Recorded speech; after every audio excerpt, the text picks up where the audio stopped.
गुंडीचा यात्रा समय आपने जानते जे गर्भगृहर संरक्षण और मरामती कार्य होता है एएसआई द्वारा करा जाता है। एवं रत्न भंडार जो मरामती व संरक्षण कार्य चली आर्कियोलॉजिकल सर्वे ऑफ इंडिया द्वारा ताहा पाखापाखि चूड़ांत पर्यायर पहुंची जाइए।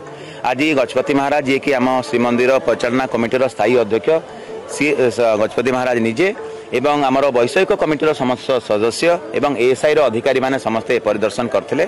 आमे रत्न भंडार जाई देखिथिलु। भीतर रत्न भंडार प्रायतः सरी ऑलमोस्ट कंप्लीट कहले चले। बाहर रत्न भंडार आउ 2-3 बीम लागिबो। भीतर रत्न भंडार जो स्टेनलेस स्टील बीम लगी सारलानी। तळ चटाण मध्य होई सारलेनी। आपन आमे सूचना देइथिलु जे ता तळे सैंडस्टोन लागि ता ऊपर ग्रेनाइट स्टोन लागिबो। ग्रेनाइट स्टोन लागि सरलानी।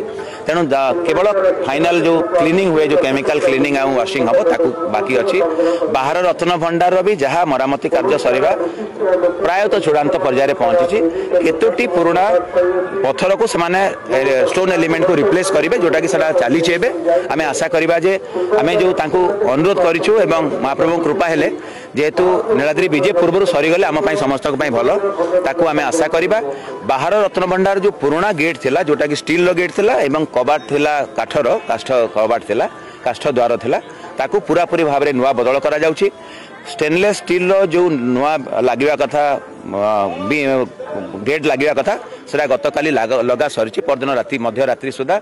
एवं आज आम आशा करूँ जे जो बर्मा टिक रो जो काठर सागवान काठर जो द्वार लगुच आज हुए तो लगी जापे पूरापूरी कि आसंता काली सुधा लगिज। आम जहाँ विगत दिन में निष्पत्ति होती बाहर जो काष्ठ द्वार अच्छी ताकू रूपा रौप्य आच्छादित करा एवं हुए तो भीतर जो अच्छी भीतर रत्न भंडार जो गेट अच्छी ताकू स्वर्ण आच्छादित करा आम आपातत भाव में मनस्थ करूँ। जहाँ भी परिचालना कमिटी एवं समस्त परामर्श सेवक कूल परामर्श से हिसाब से करा।